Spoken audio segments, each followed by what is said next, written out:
Content warning. The following show contains a host that smokes like a Victorian train going through a tunnel as though they were written by Ayn Rand. Discussions of fictitious violence, some potty mouth language, and other things that will make people feel seen, hopefully seen. But if you feel attacked, don't feel attacked. We're not out to get you. We're letting you know that we see you. So viewer discretion is advised.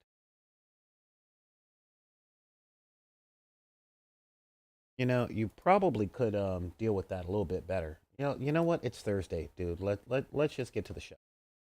All right, yeah, let's get to the show. Do the thing. Let's go.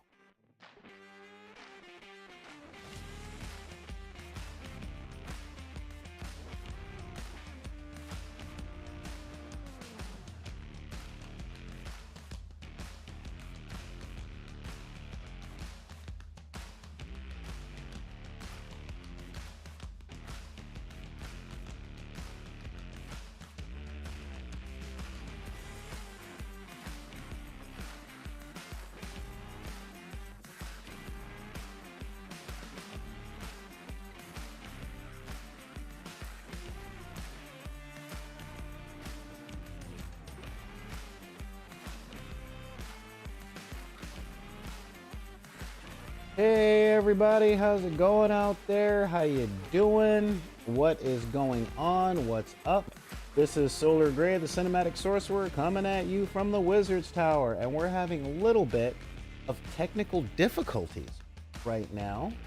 My co-host is having a little bit of a problem with their thing, so what we're gonna do is we're just going to talk a little bit, and I'm letting more people walk in and all that stuff. So share the link, say hi to a friend, and all that stuff. Yes, my co-host's internet crashed, and of course, no, Roland, a grenade won't help unless you send it to Spectrum. Of course, I don't know who the internet provider in that neck of the woods is, but yeah, whoever it is, roar. So all of that jazz is going on. Oh, that's good. Neon Arlecchino has a lively bunch of coconuts. So let me see what I can do here on at least giving you guys a little bit of my sad face, because yeah, it's a sad face. Let's see. I know what I can do. Do. Where is nope. Boom, that works. All right, I'm pretty sure it's that one. We'll just go here, and we will go here. Hey, that's the thing. All right, yep, that is the thing. And we'll say yeah, and yeah, we'll just do that. Ooh, make it a little bit bigger. Put it over there. Oh no, we'll just make it a little bit bigger over here, and make it a little bit smaller here. Yeah, look at all that. And now we're gonna we're gonna do that and just put that there, just so I can be like, yeah, look at all that. And how you guys doing out there? I'm Solar Grey, the Cinematic Sorcerer, and yeah, so here we are. All right, this is so interesting and all of that stuff. So there's probably going to be a little bit of wacky when my co-host has a chance to get back. But until then, ooh man, that was a cool change. But until then, hey guys, what is going on? I'm Solar Grey, the Cinematic Sorcerer, and yeah, let me check something real quick. Hi. All right, so let me just double check the chat over here, because yeah, that chat is going just fine. So let me just double check all that there. I'm just gonna go here. Boo, boo, boo, boo, boo, boo, boop. And now we're gonna do the chat in a different spot, because yeah, there's all these different things. But DW will be back in a few. But in that time, I want to talk to you guys about a whole bunch of other stuff that is going on, so that, oh wait, that might be it. Hey, look at all that. Zoom guest, zoom, oh wait, yeah, there we are. So yeah, we're gonna go here. All right, look at all that. Hey, he's back. He's bad. I'm black. He's mad. And yeah, so here we go. What is going on, guys? What is up? So as I said, I am here. I'm doing the thing. Hang on. Is that? Nope. Chat, subs. Is that the one? No, not that one. No, I want that one. So which one is this one? Rolling. There's, oh. Self zoom. Hi. You can stop now. But bada boom, bada bing. And no, that's not the thing there. Wait, so what is coming? Let's see. Got there, zoom guest. Okay, let me go in here. Oh, that's why. All right, kill that one. And there we go, guest host. Look at that. Let's get the regular chat going. Boom, pop, pow, and good to know. Good to know. Now everything is going by good, and my co-host can see me, and you guys. Oh my God, my face is just so big right now. My face is so big. It is so huge, so absolutely huge. We're all impressed up here, let me tell you. And there we go. All right, so now that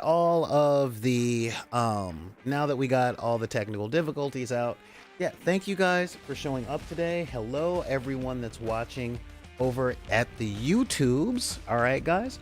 I am so glad that we got our people here. I'm glad that you're here. I'm glad that you're here. I am just glad that everybody is here. It is Thursday. We have made it through.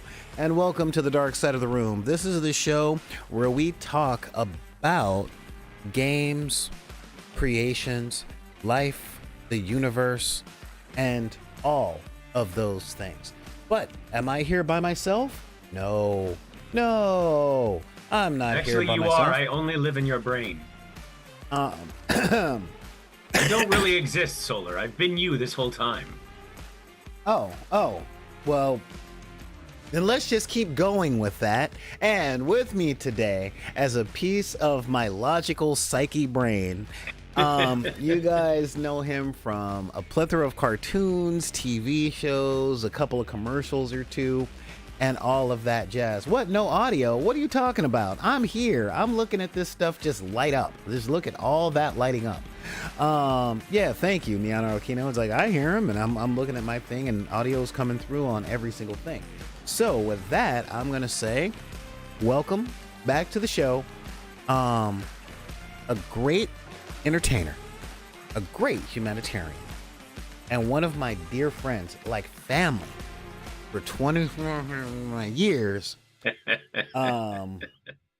DW, the terror that flaps in your ears, Mr. DW McCann. How's it going, man? I'm doing all right. You know, that's my favorite connection that people make with the name. I hear a few of them, but Darkwing's always going to be my favorite.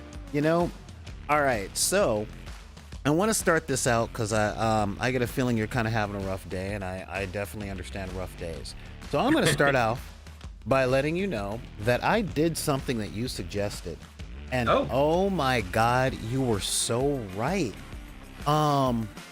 The new DuckTales episode that was dedicated to Darkwing was so good. Did I tell you? Oh my I told you. God.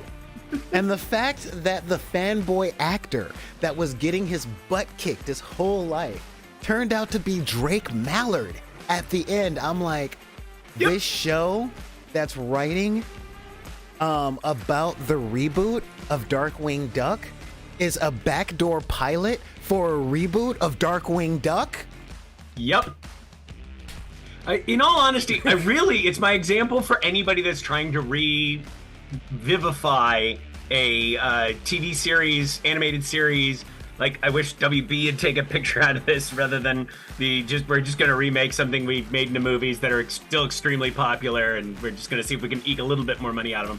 Yeah. No, this was how you did it. It paid so much homage to the source material while doing something completely new, and there were surprises, there were things you couldn't have expected. It is so well written, so well acted. Man, I'm sad that series has come to an end because I would have loved to have put some voices on it. Oh my God. What I will say on that was One, it was good to see Scrooge McDuck in a business environment, and just the layers. Like, you've got Drake Mallard as the fan that doesn't like where the franchise is going, but is doing his best to steer it in the direction to inspire the next generation. The Christopher Nolan pastiche that wanted to make Darkwing Rises and, the Darkwing Knight. And then you've got Scrooge as the executive going, yeah, you're not spending that much money. And why aren't you listening to the kid? That is your demographic. So guess what? This kid is now the executive producer. And I'm going, oh my God, this is where it all... And the fact that the climax of the movie was recorded over with the teenager's green screen of a freaking TikTok video, I'm just like, these writers are too good. They are too good. So, you know what? You were right. I was skeptical. I was sleeping on it. I woke up. I checked it out, and I have not laughed so hard or felt so good after watching a Disney cartoon in that long. Like, I'm telling you, give the rest of the series a try. It's a good series. Yeah, it's, I told you I had a problem. They pay just like Tailspin to Gummy Bears, and it's a good series. Where the transmission is stumbling a little bit. Oh, there we go. Yeah, no, we're coming back. What is going on? Okay. Looks like I got a little bit of a thing. So, now that we got that stuff out of the way, and I know we are limited on time. So without further ado, if you guys like what we have to say or have any questions, comments, compliments, input, I'm not going to ask for advice because the worst vice is advice. Feel free to send your emails to backinthedeck@gmail.com. That's BACKINTHEDECK@gmail.com. You can also reach out at Twitter, also at Back on the Deck. All these places that you guys can totally get these announcements. You can also follow us on Instagram, on the Insta, one for the gram. What's up? If you want to see me take no selfies and never look like I'm rich, happy, and living in a place with nothing but sunny days. Not that I'm cynical, but I'm cynical.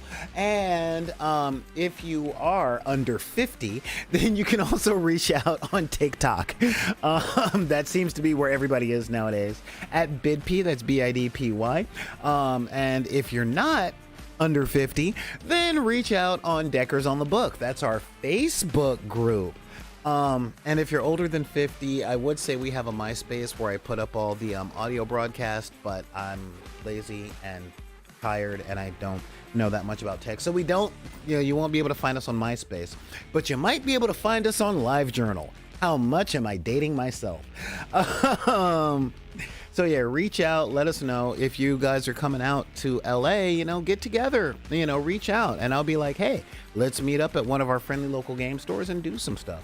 Mr. McCann, where can they contact you? Well, you can contact me on most of the social medias as Bardic_DW. Awesome. So now that we are getting into this, let us talk about today's subject. Okay. Now, oh my God. Hey, what's going on, Panda?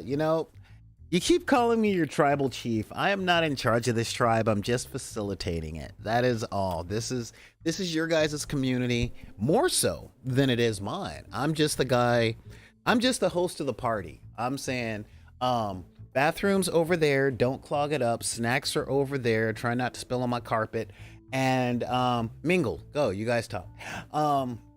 So today, I want to continue our theme this week of creativity and critiquing and all of these things with a really no, I'm the cinematic sorcerer. Okay. I'm not my former songwriter. He was the shaman. But yeah. So as I said, when I was coming up with the theme for this week of critiquing and judgments and all that other stuff that we talked about, one thing that I wanted specifically to talk with DW about is one of the most important subjects to me on this, within this motif that we're doing this week. And that is limitations are real, but limitations have had tendencies and often have tendencies to leading to the most effective and legendary creativity. And it doesn't matter what it is that we're creating stuff in. If you are a GM that has been preparing their game for the past week and your players throw you for a loop, you ain't got time to write another chapter. You got to come up with something on the spot. And in those moments, that is where the moments that you talk to other people about at game stores happen. When you're creating stuff and you run out of something at 2 o'clock in the morning, but you can't go back to sleep until you get past this part. What are you going to do? You know, when you're cooking and you run out of Lowry's, what you going to do? So either way, there's always these things that are like, well, how can I do this? How can I make this happen without running out of stuff? You can prep all day, but you're going to have some limitations, and that pushes. And since you are one of the busiest yet creative people when it came to, making time, I wanted to talk to you about this specifically because I know when I threw the subject at you, you did exactly what I wanted you to do. You hit me up saying, what kind of limitations? And I started limiting some stuff and you were like, well, not just budget, but there are other things you can run out of. And I'm like, oh, absolutely. And I mentioned the two things that are always pressing, two of the three things that are always pressing me. And you brought up some other stuff. So in your experiences, especially as a voice actor, as a stage actor, I know for a fact that there have been many times when something ran out, be it resources, lighting, other actors, that you had to become creative in the moment, or your directors had to become creative in the moment. Would you care to talk about that for a little bit? Sure. When you first mentioned it to me, I was thinking, creativity and to put it a different way, I was thinking the limitations that limitations cause me. Not that it goes to the next level, but seriously, the amount of things that I have trouble. You had to get done. Meta. You just had yes, well, the limitations of limitations, you understand that. And when you're limited in your limitations, how limitations can limit you. So it's always a frustrating thing because, economy of time, economy of resources, economy of a lot of things is kind of how a lot of creativity gets done. A movie is given a budget. It's never the budget they want. An animated series is given a budget. It's never the budget they want. They're given the actors, and it's not always the actors they originally wanted or envisioned. And a lot of creativity in the entertainment industry is making do with what you have and making the best product you can with what you have. And there are things that have come out since you mentioned it and caused me to think about it. There are shows that have been better because of who got cast. We've all seen how many BuzzFeed articles of, did you know so-and-so was actually supposed to be this character? And thank God he wasn't. There's a lot of are you talking Will Smith in The Matrix? Well, just look at the list of people who are almost Indiana Jones. Fair. Although I think Robert Redford would have brought something interesting to the role, He would have. I don't think it would have had the longevity. Yeah, it's true, because at the end of the day, Indy is a curmudgeon, and nobody out curmudgeons Harrison Ford, except for maybe Harlan Ellison, but he's not an actor. But yeah, it's also, as you were talking about, when you got those last minute crunches, a lot of times something amazing will come out in that last minute. But, I spend a lot of my time, if I had my way, I'd be able to be on this every Thursday with you, or even have the time to be on it every day with you. I do enjoy being on your podcast, and time often is a factor, or resources are a factor in whether or not I'm able to show up. A job will show up, or no, I just don't have enough spoons. And to spread the theme of spoons to anybody that's watching that doesn't know the theme.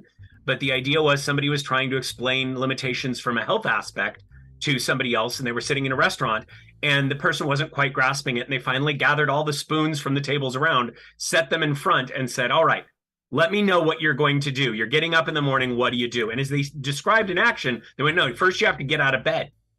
Oh, okay. Well, I get out of bed. Okay, that takes a spoon. Okay, now what are you going to do? Well, I'm going to go brush my teeth. Okay, that takes a spoon. Well, I need to, make breakfast. All the things enlisting a day. Yes, you would brush your teeth after breakfast, but the idea was that everything takes spoons, and then you sit there and you're done with your morning, and you only have 3 spoons left, and now you have to plan your day to not get too tired by the end of the day using only 3 spoons. And it was such a great descriptor that it's gotten used a lot, even beyond health limitations, but to describe a lot of the limitations that people find and have to deal with. But I also, as you were talking about how things can be even better because of those limitations, there are times where people have made amazing products. Jaws is one of the first examples that comes to mind.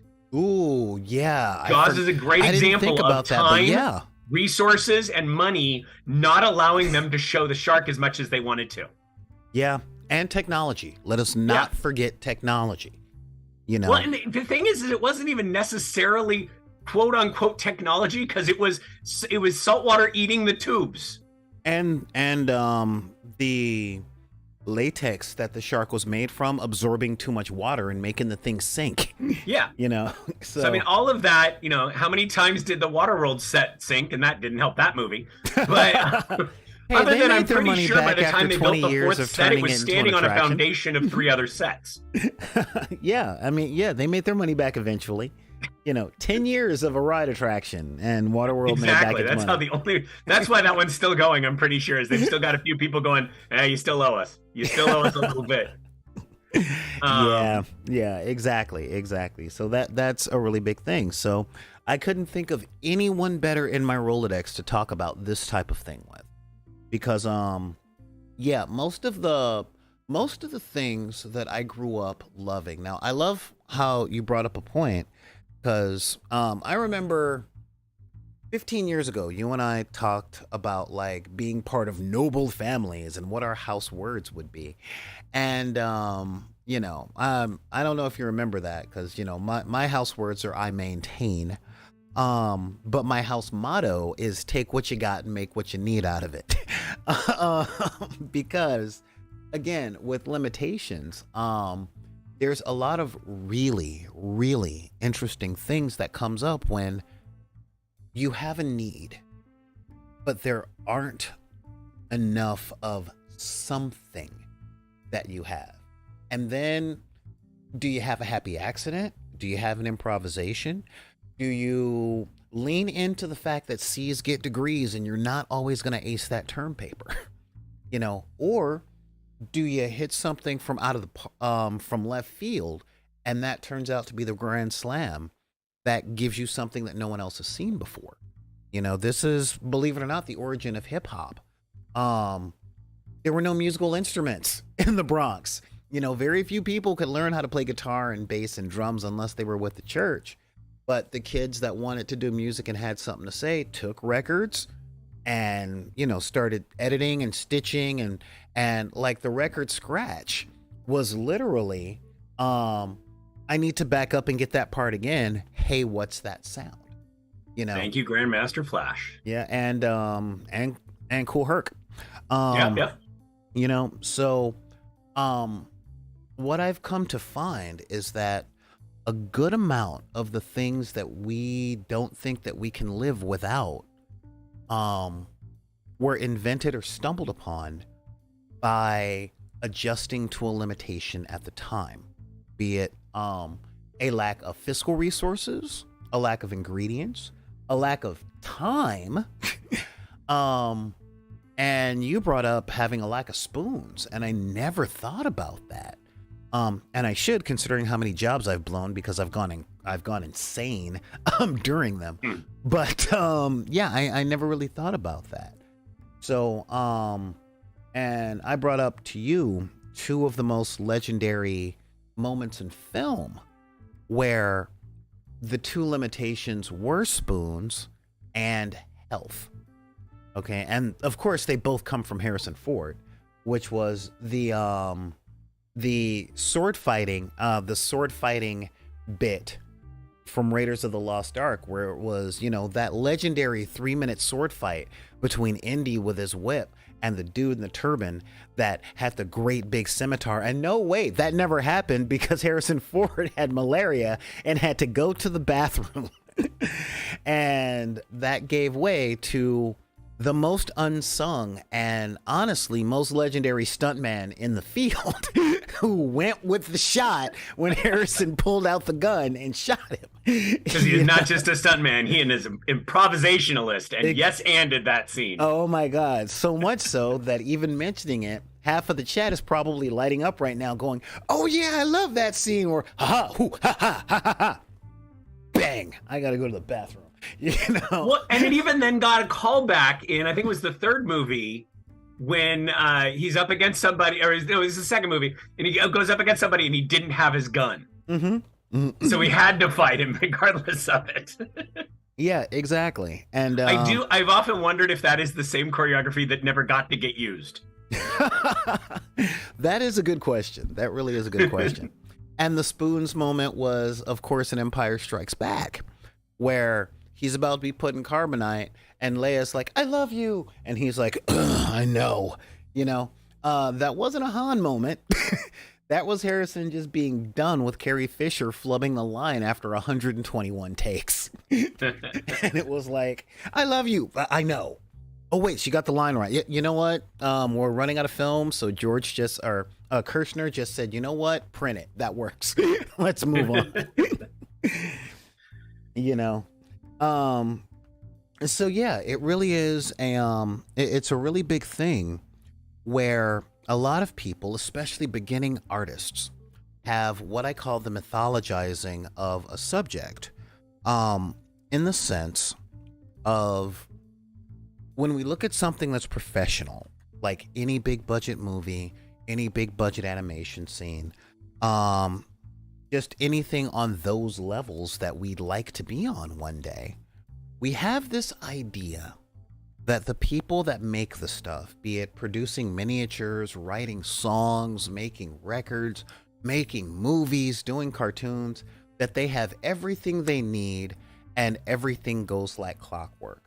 And as a person who has worked in the industry, talking to another person who's worked in the industry, I can happily say, it ain't like that.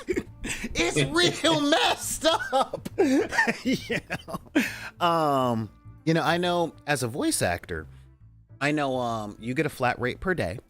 And a lot of the times, actually, no, it depends on the project. Okay. I'm hourly on a lot of my projects with a 2 or 4 hour minimum. Okay. Well, when I was doing the scene, the projects I worked on were flat rates a day. Like, you get $400 for today, and you are doing every voice we can squeeze out of you in the 8 hours that you are here. And that is why I went union, because union is a maximum of 3 voices. They can't just give you 10 million voices to do, and it is usually a 4-hour maximum. It's true. It's very, very true. And this is why I'm pro-union, because I felt so bad going, God, we're exploiting these guys so hard. And of course, my boss was like, shut up. We've got to get this done. And I'm like, oh my God, this is the evils of a system. But yeah, so when it comes down to that, there are major limitations. And I learned when I was working in special effects way back in the 90s, sometimes you only got 1 can of resin. That's it. That's all you got left. We can't afford to buy any more. And even if we could, all the places that sell it is closed because it's 2 o'clock in the morning. I know you can't see straight. So are we putting battle damage on this tank? Sure, we're putting battle damage on this tank because holes don't cost anything to make. And I did think of one more, and it's kind of being discussed in the chat, but I there's one more aspect that I do feel is a limitation we hadn't thought of. Mm-hmm. which is goes back to the quote, perfection is the enemy of progress. Yes, or the best is the enemy of good enough. Yeah. Uh-huh. And one of the things that as a person who has to manage my own time with auditions and what have you, was getting to the point where I realized that anything more than like 3 takes, unless I have a specific reason to do more than 3 takes for an audition, is a waste of my time, because I need to get on to the next audition, because the more auditions I do are going to increase my bookability better than that one more take is going to possibly increase my chances of getting that booking. Is it going to be that much better than the previous take that, if I perfect it, I'm going to book this one? Well, yeah, I booked that one and not the 5 that I could have had I actually spread out my time and worked on 20 and gotten all 20 out and booked 5 of those. That would make me more money. So that idea of stopping yourself because you're trying to get it perfect is going to stop the progress. This is why I love having you as one of my co-hosts, bro. Like, real talk. Because yesterday I brought up a study that was done at University of Texas about a college professor who told half of his class that they are going to be graded on 100 photos that they took over the semester. But the other half of the class was going to be graded on that one perfect one. So half of the class only had to do one amazing photo over the course of a semester. And the ones that did 100 photos, all, like, the best of all of theirs were better than the best of all the other photographers that had to do one photo, because they spent that time getting experience and pushing themselves to do the next thing and experimenting and taking risks and getting all that creativity out of their system. And they, 100 photos in a semester, that doesn't seem like a lot until you've got your camera in hand. And then you're like, screw it, click, click, click, click, click, that kind of thing.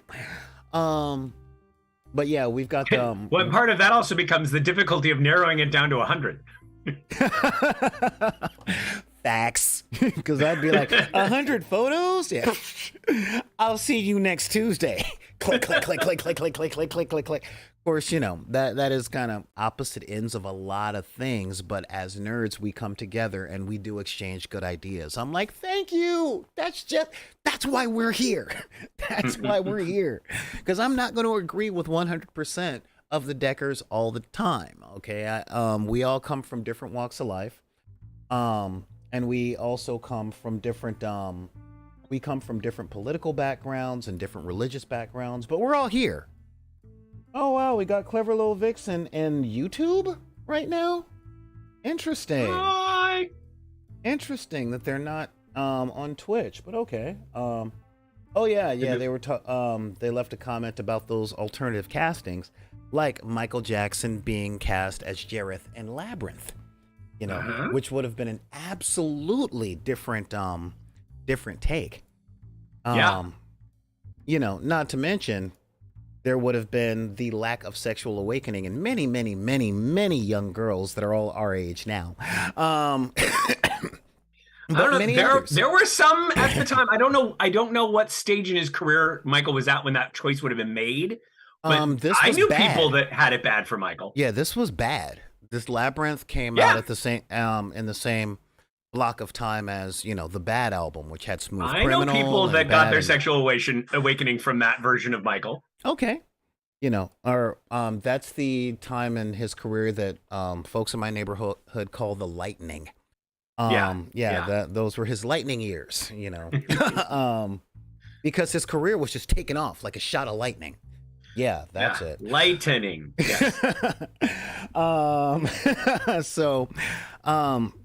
But yeah, so and Roland actually said in the military it was told a good plan violently executed is better than a perfect plan delayed. Yeah. Oh, that's true. Thank you, Neon. Take a look to your left. Just one quick look to your left. That's right. That's your bridge. All right. I'm just letting you know I haven't taken it down yet. I've not taken it down. Because as long as it's up, I can still banish you to it. You have been warned. Um, so yeah, and Call of Fortnite, limitations aren't always good, but they're also not always terrible. Okay. Um, Benjamin Franklin actually said that necessity is the mother of invention.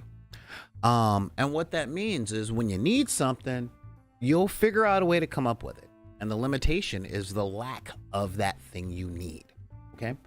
Um, so the real talk on this is a lot of the times when we're making stuff, if you're a songwriter, you might not have someone that can play drums with you. Okay. And you might have to do some, well, I can say this as a musician. Everyone's favorite technique of my instrument. Okay.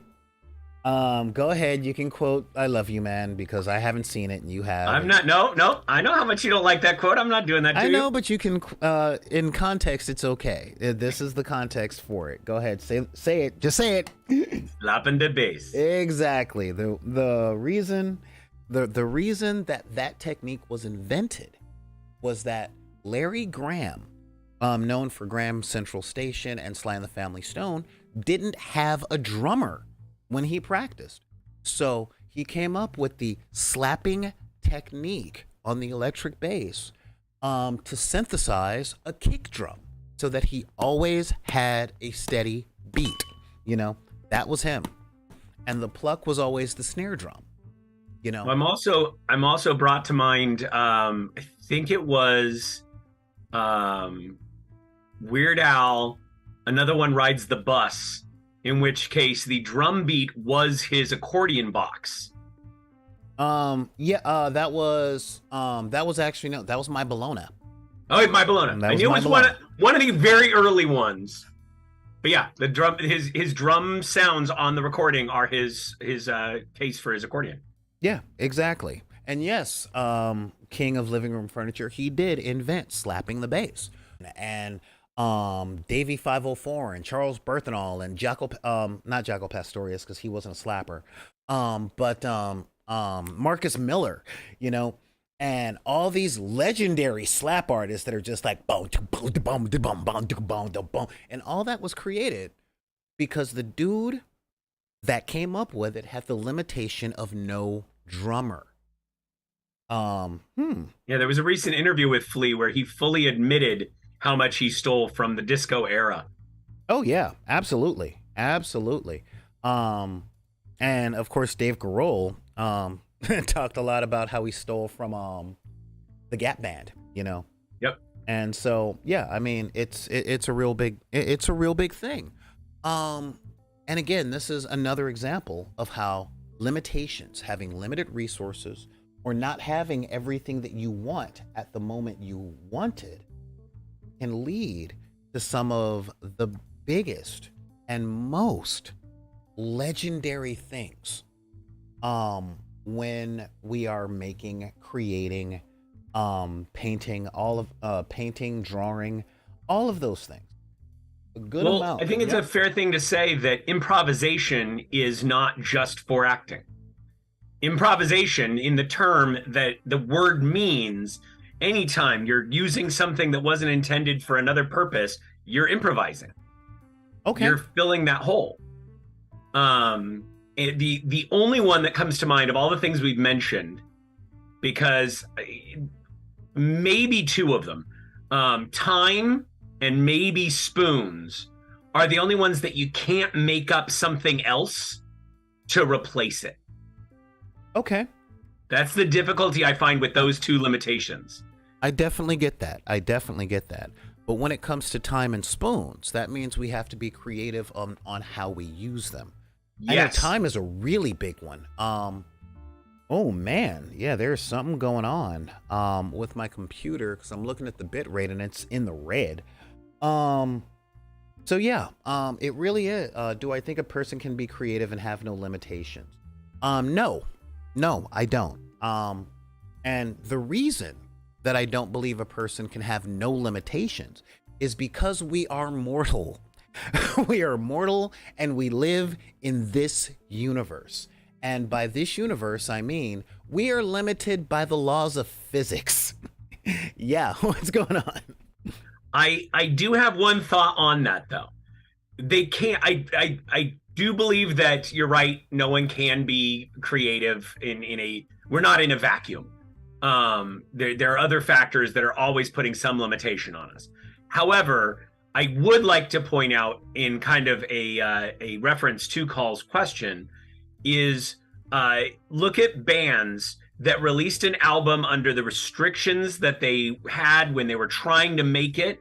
And then as soon as they hit it big, their follow-up album is usually a lot less creative.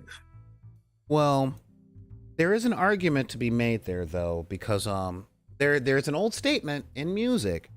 Your first album takes 10 years to make. Your second album takes 10 months. But there's also to be said of your connection to the struggles that possibly were living in your music, and you've now relieved some of those struggles. Oh, yeah. I mean, make no mistake. I'm definitely on that kick because I tend to like angry bands in their first 3 albums. You know, that's a really big thing because, I think 9 Inch Nails had one good song after the Pretty Hate Machine album. And I don't mean an entire album. I mean one good song, which was The Perfect Drug, because all of their music before then was anxious post-adolescent who was broke and hated the world. And then by the Downward Spiral album, he had become rich, successful, got some therapy, got some good friends. The biggest example of that I saw was Ozzy, actually. Like during the taping of The Osbournes, Sharon was telling him to go back on tour, and he's like, I've got nothing to write about. I'm rich. I'm famous. I've been doing this for 45 years. Everybody loves me. I won. I have nothing to write about. Like nothing. And she's like, yeah, well, I don't care. Get back on tour. I'm tired of you being around the house. So yeah. And of course there's Fiona Apple, who in the 90s was like, she was the queen of dysfunctional female songwriters. And then her second album, she's like, maybe it's me. And her third album was, I got therapy and everything's cool. And yeah, nobody knows what happened to her since. So yeah, it's it's a thing. But yeah, so I still don't believe that a person can be limitlessly creative just because we live in a universe where we are limited by our flesh, our blood, the realness of the laws of physics, the laws, the judicial laws of the places that we live in, Again, I would love to film a Superman movie, but that, the way that I imagine it, would require a Superman who can fly and 5 cameramen who can fly as well, just so that I could get good footage, I get you. Going back to the music thing for a quick second, there is a part of me that feels a curiosity. I have no intention of trying to slip people drugs that don't want to do them or what have you. But knowing how much drugs influenced music for a period of time of a lot of free drug use, and knowing that we're, much more about getting therapy and being more responsible in drug use, I do wonder how much poetry and music we may have not encountered due to those limitations. So you're going to make me quote Bill Hicks, aren't you? Because all the music that you love, the Beatles, Jimi Hendrix, Rolling Stone, The Who, Led Zeppelin, real messed up on drugs at the time, So yeah, I mean, it's funny. I was talking to my sister, and she told me that I remind her a lot of Andre 3000 from The Outcast. And I'm like, you know what? I'll take that. Not just because of the talent, because I always thought I was more like Pharrell because he was a weird nerd. And I'd forgotten about Andre 3000, who is, yeah. And I'm like, you know what? There really was no one better to play Jimi Hendrix in the biopic. So, but again, they're still, even in that, not the best biopic, but they definitely had a limitation of no Jimi Hendrix alive, you know? So yeah, so I will definitely say, like, I'm not saying that limitations are a good or a great thing, but what I really am trying to say here, is that limitations are not necessarily negative. They're not necessarily bad. That is true. A lot of folks, when they're creating something, get caught up in this idea of if only they had had that one thing. And when they don't have something that they wanted or that they were counted on, they get vapor locked in that thing. You know, I want to bake a cake, but I'm out of baking soda. What am I going to do without baking soda? I can't make baking powder. I don't have baking powder. I don't have a leavening agent. Oh my. And that person bakes nothing. And the person that says, well, let's see what we get, invented brownies. So, you know, so do you get the brownies or do you have a stress cake that tastes like irritation because there's no cake, there's just fear? But so to apply that on a, you know, I know we normally are talking about games, you and I, but to apply that on a movie level, on a TV show level, a lot of people aren't being creative in the stories because production companies want the safety of knowing that cake will sell. Yeah. And while if you had the chance, you might make brownies and they might sell, but you also might make horrific trash. So there's a lot of producers and production companies that are cramping down on the creativity because they want the safety of knowing that cake sells. I'm with you on that, but what I am going to say is broaden your focus, because the number one companies, I don't care if it's movies, games, or tabletop games, video games, clothing, the companies that have that thinking are all big. You know? Oh, yeah. Oh, no, I know they're still small. But the thing is, if you're the small one, then you're trying to get big. And the sad part that I've seen, and this can be applied to a lot of things, the bands that we were just talking about, once they get big, tend to start, well, now we've got people that are worried about our bottom line. We've got people that are worried about, use the first Deadpool movie as an example. Exceptional because nobody messed with it. I'm 100% there with you. But then the second one, they came in and started sticking their fingers in it. Yeah, but I will counter with three companies that are big for their field. I'm not four. I can counter with four companies that are big for their field. Okay, which are in no particular order: Canon, Full Moon, Asylum, and Troma. I know. They're not known for quality, but they take all the risks and they always show a return on investment. Yeah, but not because of creativity. Troma, I'll give you as an example, or as an exception to that. But that statement I would apply to the other three. You're saying that Canon doesn't get that out of creative. I mean, we're talking about the number one action movie company of the 1980s. Okay, I'm not familiar with what Canon is connected to. When I think Canon, I think printers, I think cameras. Okay, there is critters in that, but I believe they were kind of responsible for Tremors. But we're talking every Chuck Norris movie, Delta Force, the Chuck Norris movies, the Charles Bronson movies.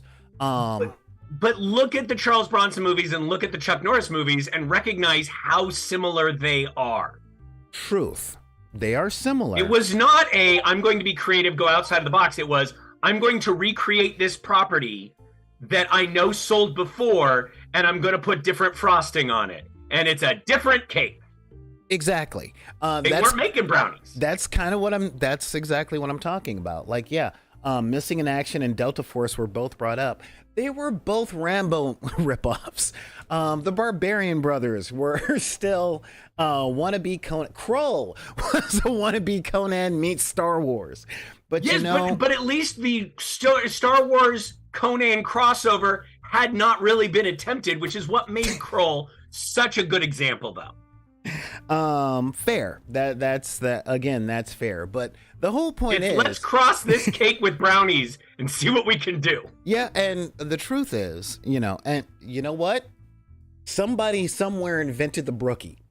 Okay, somebody invented the brookie, and let's face it, the brookie slaps. All right, that's got my $1.61 from 7-Eleven every time I go. That and their coffee cake. I don't know what's up with their coffee cake, but yeah. So when it comes down to these levels of creativity, now again, I'm not saying that creativity and limitations always lead to something great.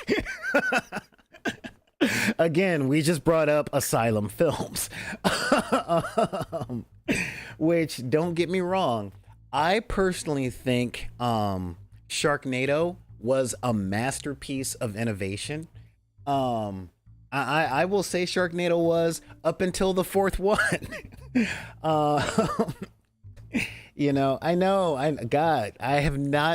I don't think I've ever made you cringe that hard. In 20 years, I don't think I've ever made you contort that much. There are people who know me and actually use Sharknado as a way to torture me. Now, I know the word that gets on you, and I don't use it. I have friends that work at Asylum, and I love them dearly. Oh, my God. But yeah, so I do appreciate that they know what Sharknado was, and they do not try and hold it to any standards above what it is, and they're just proud of what it is. They lean into it. I still haven't seen Cocaine Bear, okay? But I know that movie had limitations, so much so that one of the principal actors was alive when they made it, and he's been gone for a couple of years. Everything Everywhere All at Once. We shot that in 2018, I want to say. 2019, maybe. Ooh, okay. All right. Sorry, I just saw something from the chat. Curse you, Roland. You're always trying to derail the conversation. Ugh, but you're right. Because, 4 words he wrote. 4 words through 2 comments, which are 2 words. Neil Breen. The king of limitations. He has been destroying the same 5 laptops for 7 movies. And I adore him. I really, really do. Specifically because these people still create due to lack of limitations. Now, where this hits the back in the deck thing outside of film, okay, is the tabletop, okay? You might not have money for terrain, okay? You might not. You might not have a freaking 4.3 average in college with a major in creative writing, but you can still run a game. You can still play a game. If you guys were to look at my desk right now, you'll see this and a couple of cans, because I'm making terrain for some battle reports, or for some live battle reports I'm looking on doing, because that's the only way I'm going to get battle reports done on this channel. And the real talk behind this whole thing is, I'm filling a can with freaking spray styrofoam, and I'm going to be painting it because I need bunkers and silos. God, Neil Breen. Oh God, where are you? Sorry, it just it's a thing. I looking him up a little bit because I'm unfamiliar with him, and I think I'm going to stay unfamiliar with him. Oh my Lord. No. Oh, you have made me watch enough bad movies. Huh? You have made me watch enough bad movies. But Neil Breen movies aren't bad, okay? They are the warmest and coziest pieces of garbage fire that a person can ever cuddle up to. The thing I was just reading was comparing one of his films to The Room. Yeah. And you told me back when we did on this series on your podcast, when we watched movies about satanic panic, the amount of those you told me I would enjoy that I did not. Now, see, the funny thing is, The Room had a $5 million budget. Fateful Findings had 2 cameras. I think they were on old smartphones, a bunch of dead Dell laptops, and the Nevada desert.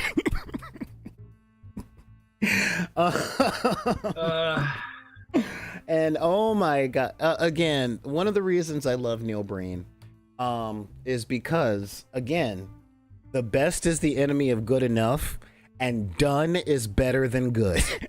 Okay, Yes. I didn't say done is better than good enough. I said done is better than good. You know how I say, well, was it in focus? Was the sound synced? Then it was great. I can't say that with Neil Breen movies. Because they're not always in focus. But you know what? My brain is being drawn back to Space Disco 1, which I think I still have not introduced you to. Oh my god, yeah. But yeah, no, a Neil Breen movie, any of Neil Breen's 6 films are essentially extended YouTube videos, like feature-length YouTube videos made by someone's crazy uncle who said, what, I can make one of these YouTube videos. Oh man, and it's brilliant. It's so brilliant. I mean, there's a phrase that was made popular by the Channel Awesome guys before we found out that most of them were crazy, which was shot on shitio. And and Neil Breen movies look better than movies that are shot on video. But that's about all. That's about all.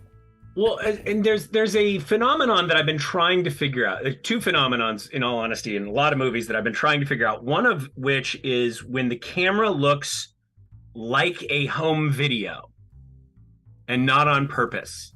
And it isn't necessarily that it's a bad quality picture. It's almost that it's too good of a quality picture that it doesn't look like you're watching a movie. It looks like you're watching a home video, and that's an often thing I've found on cheaper horror movies. Yes, it is very that.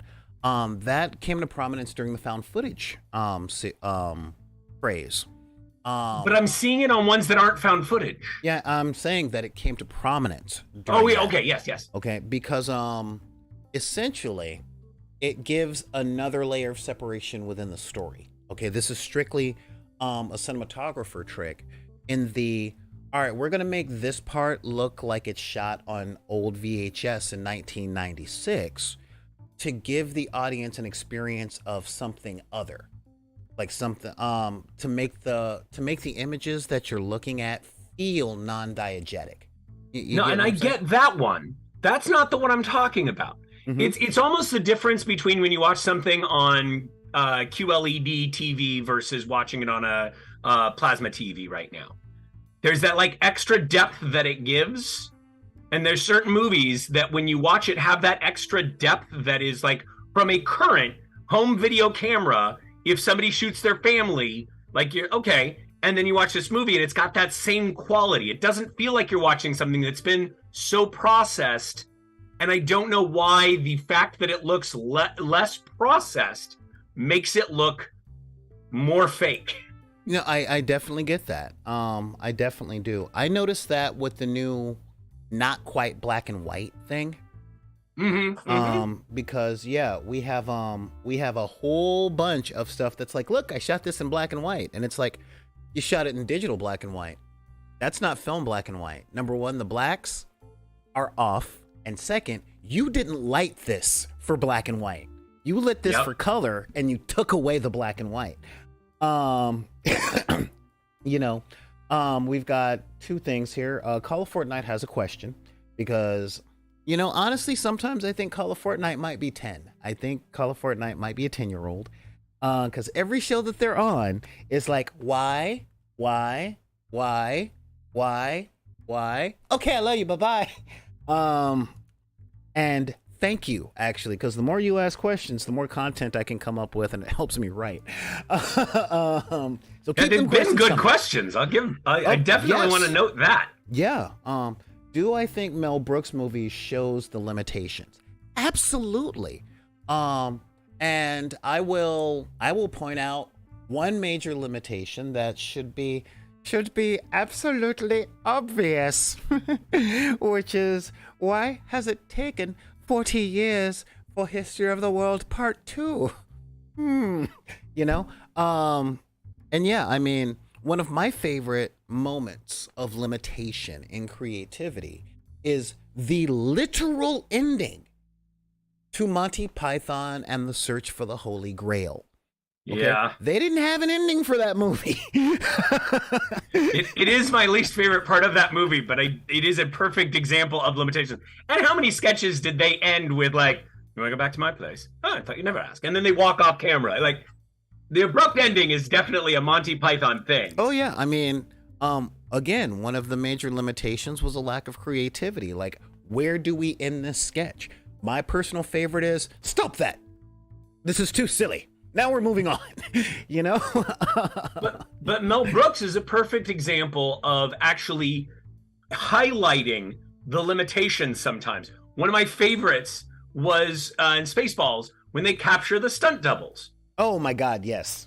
Yes. It's a limitation that the stunt doubles don't necessarily look like, and the amount of shots that people have had to do where they shoot it weird because the stunt person doesn't look anything like, is a different gender from, is a different skin color from, is completely different than the person they're doubling. Yeah, a foot taller than the person they're stunt doubling for. That's my favorite. So the fact that they had them turn around and be the stunt doubles was highlighting that limitation in a beautiful comedic way. Yeah, it's like, I didn't know Sigourney Weaver was 6'5". Wow. You know? Man, Jodie Foster can dunk. You know, I mean, it's one of those things.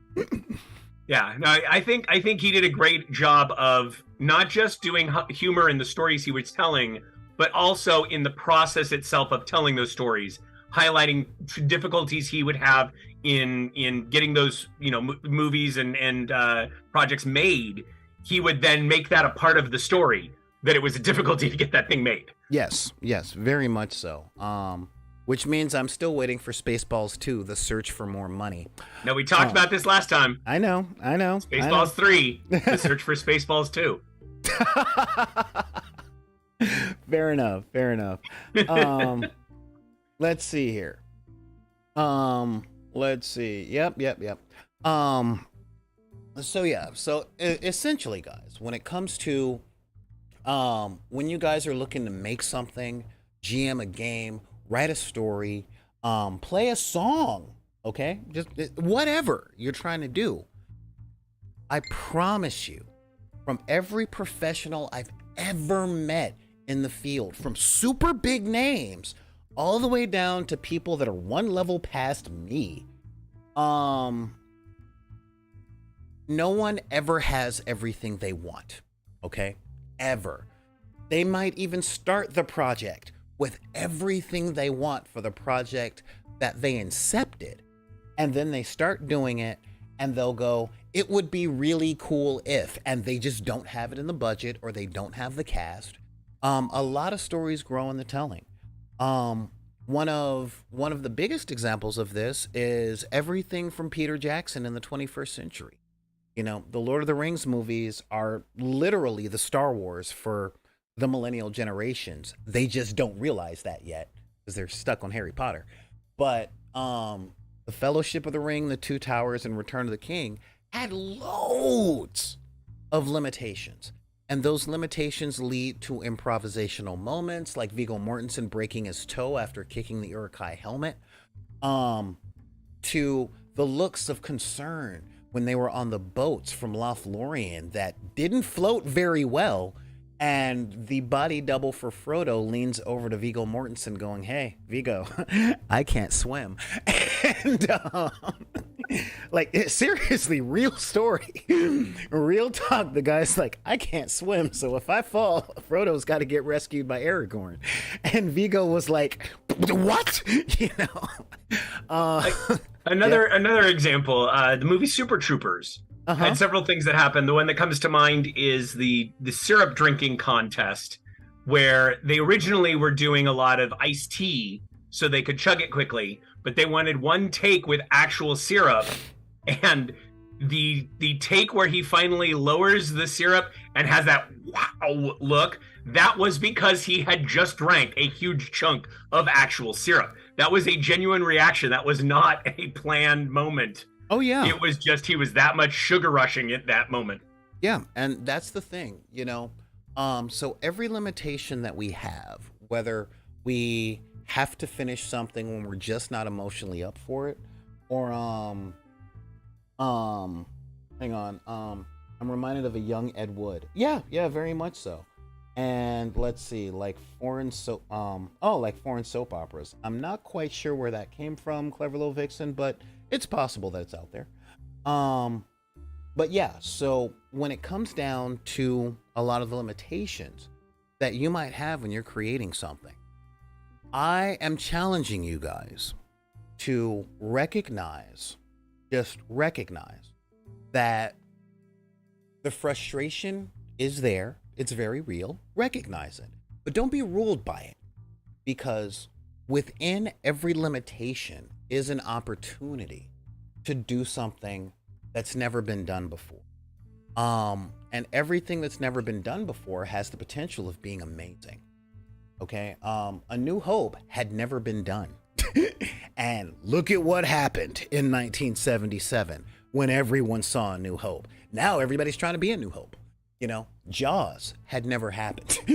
And then in 1978, everybody was trying to be Jaws. I mean, I can't tell you how many Thing in Water Goes After Small Boat filled with cool character movies there were in the 1980s, but there were a lot.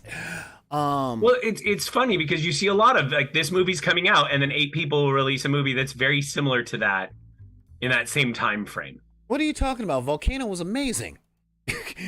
You know, and Morgan Freeman playing the president while Earth was being rained on by meteors and stuff. Yeah, no, that was, you know, but yeah, so all of these things can be opportunities for amazing creativity to come out, you know?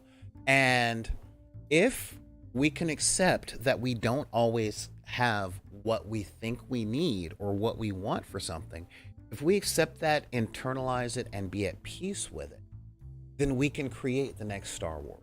You can create the next hip hop, you know? And again, in my experiences, I still, to this day, tell the story of the first Dresden Files campaign that I wrote and ran.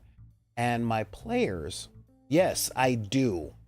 And is Santa Jaws worth watching? For you, Neon Arlecchino, yes. Yes, Santa Jaws is your kind of movie. With the Dresden Files game that I ran, I did not plan on my players solving the problem with a magic spell, you know, nor did I plan on them solving the problem the way that they did. I had a simple solution set out that was perfectly commonsensical and would have worked and would have been fine.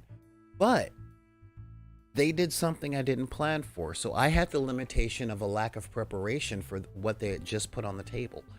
And as long as you're flexible within your limitations, you can create something worth talking about, you know, and whether or not you're proud of it, that's up to you. But you have to think about what standards that you're setting, which we will get into starting Monday. Because Monday, our theme next week will be standards. Standards and expectations. So we're going to have a whole lot of that going on next week. But speaking of limitations, this episode brought to you by We're Out of Time. So I want to thank, y'all thought I got sponsorship, huh? Yeah, I wish. You know, but what I do want to say, at Roland and the psycho shower scene. Oh my God, you're absolutely right. Clever Little Vixen, the best use of chocolate syrup because they didn't have any fake blood in the industry at the time. Well, it hadn't been invented.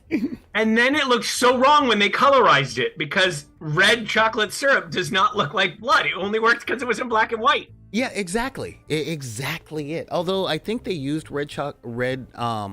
like strawberry syrup in Dracula, Bram Stoker's with starring Coppola. or essentially, corn syrup and red dye and all that stuff. But yeah, same difference. Yeah, that But was the start of the actual movie Blood. yeah, yeah. So, but with that, guys, I want to thank you for making the time and finding a spoon or two to show up. I know what it's like when your cutlery drawer is completely empty. Um, oh yeah, and happy belated birthday to Clever Little Vixen, our VIP. Their birthday was 10 days ago. We didn't do a show that day because of work and sickness and some other emotional stuff that I had going on. But happy belated birthday on that. And thank you for showing up, D-Dubs. I always love spending time with you, and we got to figure out a way to do so outside of work. But thank you for being able to show up today. No problem. Yeah. So, and thanks for having me. Thanks for having you. Thanks for having me. That's like saying thanks for letting me come home. You're always welcome, dude. You're always welcome. And of course, oh, Monster Hunter International by Larry Coryell. All right, I'll give that a shot, Roland. I'll give that a shot. I've been looking for something new to read while waiting for the next Dresden Files novel. Butcher, do not take a page out of freaking Martin's book. But thank you guys for showing up today. For the people watching on YouTube, for the people watching here on Twitch, if you guys got any questions or comments or anything like that, feel free. And if you guys definitely didn't like what we had to say and you want to be like, what's wrong with you? Send your letters to backinthedeck@gmail.com. That's BACKINTHE DECK@gmail.com. You can also hit me up at Twitter at backinthedeck, at Instagram at backinthedeck. If you are under 45 years old, then you can probably find me on TikTok under BidP. That's BIDPY. And if you're part of that wretched hive of scum and villainy known as Facebook, then reach out on Deckers on the Book. DW, I'm going to roll out the red carpet for you. Let the people know what you got coming down the aisle. Guest appearances, signings, anything you're not under an NDA for. No guest appearances or signings anytime overly soon. But you can find me. They just started airing the new episodes of Beyblade, if that is your thing. Beyblade Quad Strike. Beyblade Burst Quad Strike is on, where I voice Hanami.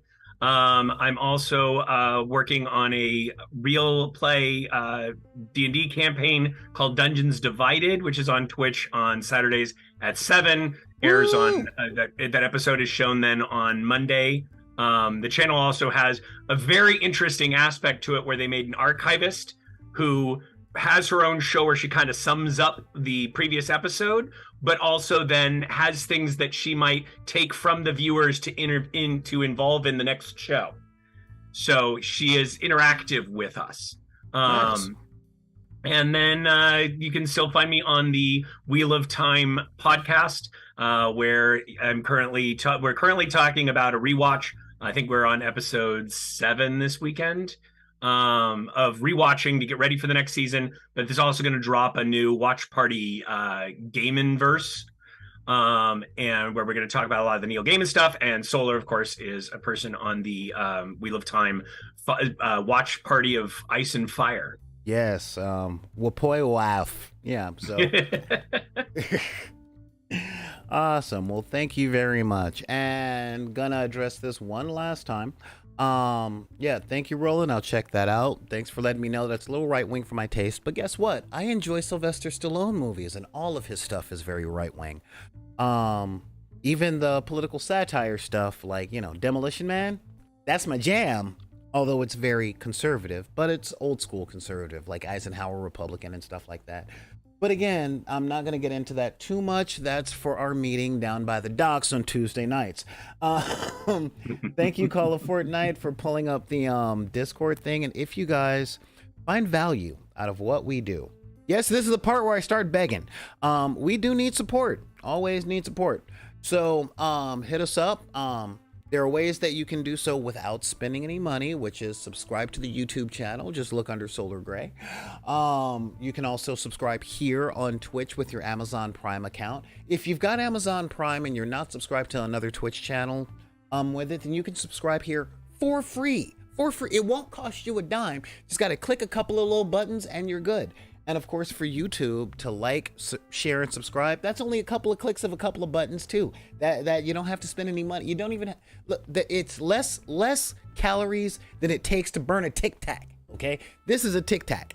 That whole thing. That one Tic Tac, 2 Tic Tacs, 3 Tic Tacs. All right, and it doesn't even take moving there much. It's just click, click, click, click, click, click, click. So by the time you do all the like and sharing and subscribe, you've burned through maybe a third of a Tic Tac. All right. And of course, if you guys do have more resources than time, then I just put in the chat all of the ways that you can help us out there with the PayPal.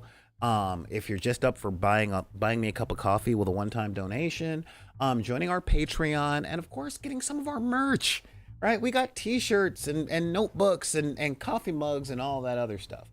But with that, I want to thank you guys for showing up. And remember, if anybody tells you that you can't like what you like because of the circumstances of your birth, be it race, religion, creed, gender identity, sexual orientation, disability, neurodivergency, or your budget, because we all know the trailer park ain't never too far from the hood, or the barrio, you can tell those people to take those cards and put them back in the deck. Back in the deck. This is Solar Grey, the cinematic sorcerer, along with D.W. McCann.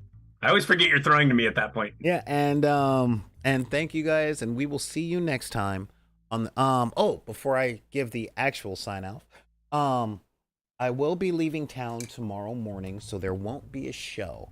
Hopefully I'll come back with a sponsorship. I'm looking to get a sponsorship from Ministry of Resin, which is a very cool resin company that's based in Las Vegas, Nevada.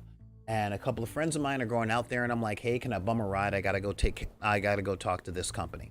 So there's that. So there won't be any broadcasts this weekend, but I'll be back on Monday with news. And so with that, all that's left to say is I'll be back. The day is new to share some more ideas for you.